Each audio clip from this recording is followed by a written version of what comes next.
ito. This is hipon shrimps. So, magsigang ako ngayon. Ito yung sili. So, isali ko na siya dyan. Saka may mga, ayan. Labas na ako dyan. Yung tanglad ko at wala pa. Yan, pakuluan ko muna yan.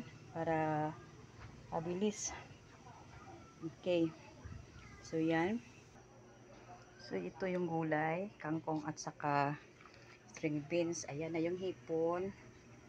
Lagay ko na siya. Kasi pag na, ano mo yung tawag nito, nang masyado, hindi na siya masarap.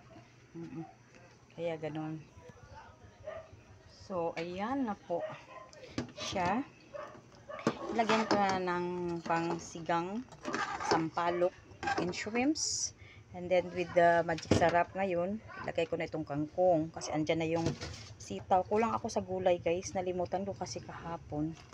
Kasi in-order ko lang itong hipon. Kanina pa dumating. And thank you pala Ma'am Dulce. Nagara sa sa hipon. Ito na po yun ma'am. Sinigang ko na po. Sinigang na hipon. Ang dinner namin. That's all. And thank you guys. Bye.